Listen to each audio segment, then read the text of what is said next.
ආලවක දවසක් තමන්ගේ විමානේ නැතිකොට ලෞතුරා බුදුරජාණන් වහන්සේ ආලවක යක්ෂයාගේ විමානයට වඩින. මගේ ලෞතුරා බුදුරජාණන් වහන්සේ ආලවකගේ විමානයට වඩින. විමානයට වැඩලා ආලවක නැති වෙලාවේ ආලවකගේම ආසනේ වාඩි වෙලා ආලවක යක්ෂයාගේ බිසෝරුන්ට බණ කියනවා. ආලවකට දැනගන්න ලැබෙනෝ ලෞතුරා බුදුරජාණන් වහන්සේ ආලවකගේ විමානයට වැඩලා ආලවකගේ බිසෝරුන්ට බණ කියනවා කියලා. ආලවකට හොඳටම කේන්ති යනවා. කේන්ති ගිහපු ආලවක ලහි ලහියේ පැමිණෙනවා තමන්ගේ විමානයට. නිකන් නෙවෙයි එන්නේ. අද මම ශ්‍රමණ බවත් ගෞතමයෝ පරසක්වල ගහනවා කියලා. හොඳටම කේන්ති ගිහිල්ලන්නේ දත් කූරු කාගෙන එන්නේ. ඒ ආපු ආලවක දකින්නවා මම නැති වෙලාවේ මගේ ගෘහයට බුදුහාමුදුරුව වැඩලා මගේම බිසෝවරුන්ට මගේම පුටුවේ වාඩි වෙලා බණ කියනවා. හොඳටම කේන්ති ගියා. විමානයට ගොඩ වුණු ගමන් ආලවක කියනවා ශ්‍රමණ බවත් ගෞතම වහාම නික්ම යනු. මගේ ලෞතුරා බුදුහාමුදුරුව ආලවකගේ වචනයට කන් දීලා ආසනයෙන් නැගිටලා උන්වහන්සේ වැඩම කරනවා. ආලවකට සතුටුයි. මොකද්ද සතුට? ආලවක ලෞතුරා බුදුහාමුදුරුව ගැන අහලා තියෙනවා. බුදුරජාණන් වහන්සේ කියන්නේ පුරිස ධම්ම සාරථී බුදු ගුණයෙන් යුක්තයි නොදැමුණු පුරුෂයන් দমনය කරන කෙනෙක්. උන්වහන්සේ ඕනෑම කෙනෙකු দমনය කරලා ඕනම දාමරික සැඩපරුස කෙනෙක් দমনය කරන කෙනෙක් තමයි ලෞතුරා බුදුහාමුදුරුව.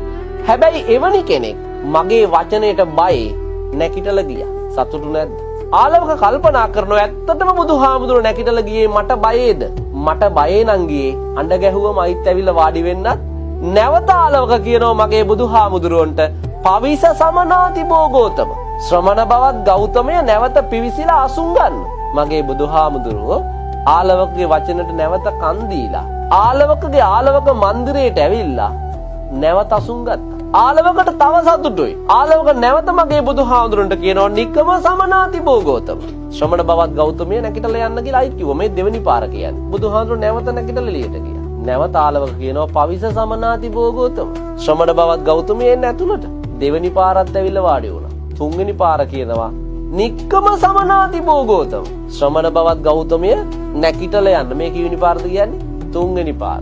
නැවත කියනවා තුන්වෙනි පාර පවිස සමනාති බෝගෝතම. ශ්‍රමණ බවත් ගෞතමය ඇවිල්ලා වාඩි වෙන්න කිව්වා. බුදුහාමුදුරු තුන්වෙනි පාරත් ඇවිල්ලා අසුන් ගත්තා. හතරවෙනි පාරත් කියනවා ආලවක නික්කම සමනාති බෝගෝතම.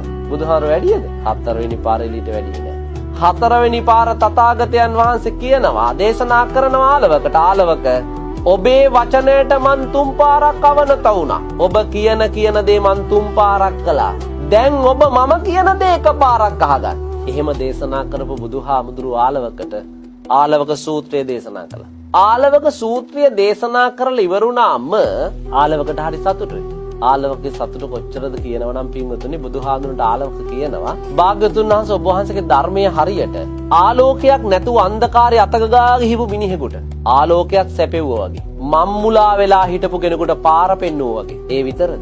උක්කුජ්ජිතං වා නික්කුජ්ජය. යම් දෙයක් මුණින් අතට හරවල තිබුණු දෙයක් උඩුකුරු කරලා පෙන්නුවා වගේ. කවුද මේ උපමාවලින් මේ ධර්මයේ වටිනකම කියන්නේ? ආලවක යක්ෂේ. මුලින් කොහොමද හිතන් හිටියේ? බුදුරජාණන් වහන්සේ පරසක්වල ගහන්න ඕන කියලා ආව මිනිසයා. දැන් මේ ධර්මයේ වටිනකම තේරුම් අරගෙන ආලවක යක්ෂයා. හිතන්න එතකොට යක්ෂයෙක් වෙච්ච ආලවකට තේරුණු දේ මිනිස්සෙක් වුණු අපිට තාම තේරිච්ච නැති ධර්ම. අපිට උසස් මනසක් තියෙන මිනිස්සු වෙලා මේ වටින ධර්මයේ වටිනකම තාම හරියට තේරුනේ